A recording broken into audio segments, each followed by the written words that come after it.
Gracias por venir a todos. Thank you for coming.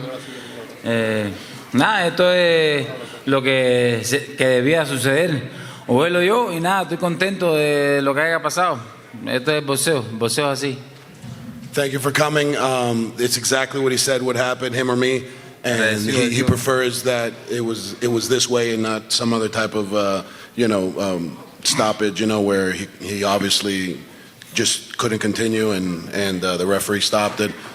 This particular stoppage, it was better for him. He feels good. He gave it his all, and he thought he was doing very well. Luis, did you feel that you hurt Wilder in the 6th round? It appeared that he backed away from you at some point and was trying to hold you. Did you think you hurt him?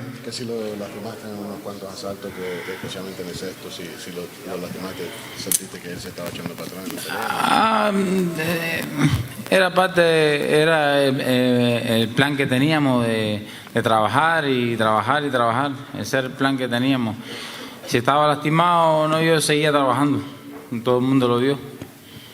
The game plan was to obviously back him up, get behind some combinations and try and set him up for the shot and not just try and hit the home run. He wasn't sure if he was or he wasn't. He wasn't really paying attention to that. He was just continuing to try and work and do what, we worked on trying to get the job done.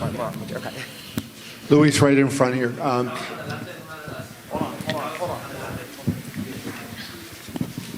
Luis, estabas adelante en las carteleras, en las tarjetas. ¿Sí sentías así? ¿Sentías que estabas dominando la pelea? Sí, yo me sentía concentrado y haciendo mi trabajo. Estaba haciendo todo el plan que Germán me estaba diciendo que era el que había que hacer. The question was that he was ahead on the scorecards if he thought that he was effectively doing the job, and he answered that yes, it was the game plan of how to attack Wilder. He was following the instructions that I was giving him in the corner, which was to stay close and stay behind the jab and at the angles, and it's just like Wilder says, 1 second is all he needs.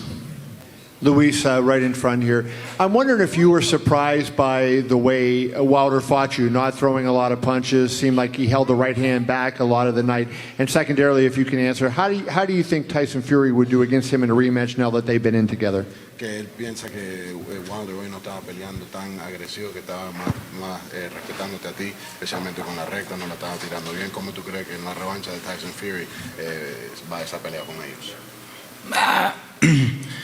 Bueno, es diferente. Fury y Ortiz son dos boxeadores diferentes. Pero yo pienso que Wilder no le va a tener ningún respeto a Fury y le va a ganar bien. Him and Fury are two complete different fighters, and he doesn't believe that Wilder will probably respect Fury in a rematch and might, have the same outcome by, knockout victory. Luis, straight in front of you right here. Rick Mohammed, Brawler Sports Media. Hey, champ, how did you feel the momentum and the tempo and the pace that you set versus the first fight? Did you still feel stronger? You could have went this whole distance, and do you think you would eventually caught Deontay and might have got the stoppage? ¿Cómo te sentías físicamente en esta pelea comparada a la primera pelea, en el paso que estabas llevando y en el ataque que estabas llevando? ¿Cómo te sentías? No, todo el mundo vio, yo estaba físicamente y mentalmente estaba preparado, estaba enfocado en el trabajo, pero esto es boxeo, un descuido y Deontay es un bombardero y me conectó. Everyone was watching the fight. Obviously, he doesn't have to say, if he was or wasn't. Que el árbitro podía darme la oportunidad porque yo sentí que me. Of course. And yes, he was, in great shape, both physically and emotionally, mentally, and he was prepared to take this fight as long as it needed to be. To answer your question, whether it was going to be a knockout or a decision win or a clear-cut victory, his only gripe is obviously he really feels that being a championship fight, it's a grudge match, and these guys, the ref probably could have just let it go on. It was 8 seconds left, 7 seconds left. Let's see what happens. Recover in the corner. It's give him the benefit of the doubt, and it is what it is now. But he's, as you see, he's very upset that didn't happen because he's a fighter. He wants to fight. Straight in front of you guys. Herman, could you ask Luis, the right hand that ended the fight, I wonder, did he ever even see the shot? And No, fue un mal giro, un mal descuido. No, si lo hubiera visto no me hubiera dado. He says no, that he was slipping, the wrong way, kind of just like a check, and was looking to see if he can come back with something, and the right hand snuck right in. He says if he would have seen it, he'd still be fighting. My follow-up question for you guys is, if Luis could just, I know it was a disappointment, obviously, losing for the second time in a world title fight against Deontay, but if Luis could just sum up his disappointment about, because he was winning, it seems so easily up to that point, and to just have it just disappear in a split second.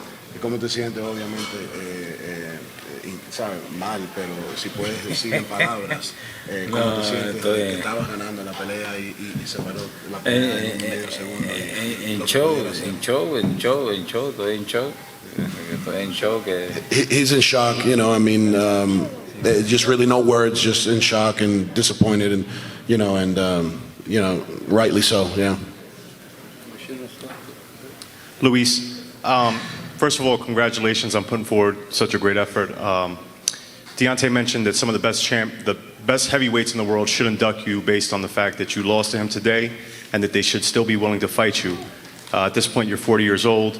If they're unwilling to fight you, where do you go from here? Do you look to continue to fight or possibly retire? Deontay dice que no importa que en 2 peleas perdiste con él, que los mejores heavyweights del mundo deben pelear contigo y darte las oportunidades para probarse. Pero si no te las dan, ¿qué es lo que piensas hacer con tu carrera con 40 años? Que si sigues peleando, o estás pensando en retiro, etcétera. Retirarse, ¿no? Todavía me la voy a quitar con unos cuantos heavyweights que hay por ahí. He says retirement's not in his plans. He's going to take out his frustrations on a few other heavyweights that are going to pop up. So you're going to see just exactly how he feels in the next few years. Herman, Go ahead, question Steve. for you as a trainer. We talked about it yesterday. Patience was going to be the key. Less was going to be more. Did you like the way Louis was executing up into that last right hand? Yes. We really focused, now we can speak freely, obviously. We really focused on, closing the gap and staying at a mid to short range and just getting past the jab and really pivoting out on the angle. And we knew that Wilder and his team, great team, were going to try and close the door from Lewis's, pivoting foot. So we started going the other way and then come back to that side. And it was working very well. It kept him a little off guard. And obviously the jab is paramount with any southpaw. If they don't jab, it's because they don't want to win. It's that simple. Southpaw should always be jabbing.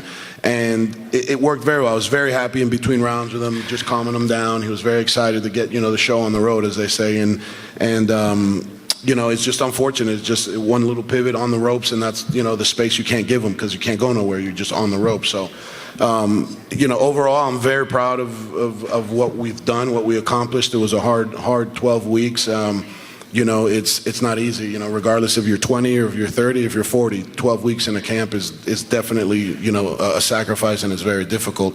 I got nothing but the utmost respect for him. And they asked me this question yesterday, what I thought, and I just thought, as a human being, it's bar none, what I'm most proud of is just who he is as a man, as a father, as a human being, and that's, to me, bigger than just, the athlete. And I choose who I train because of some of those things. It's not so much because of what they can do in a ring. There's a lot of people that are just not worth it, and this is a man that's worth going to bat 150 times for. Thank you. Dándole gracias a Showtime Pay-Per-View, a Fox, a mi manager, a mi team, a Jaime, a Luis de Cuba Jr., a mi entrenador, al nuevo Ojeda que está aquí para hacerle saber a la gente mía de Miami. Y nada, que King Kong, el heavyweight que crea que yo estoy viejo, que brinque las cuerdas. He says that obviously you understood some of that. He's the one.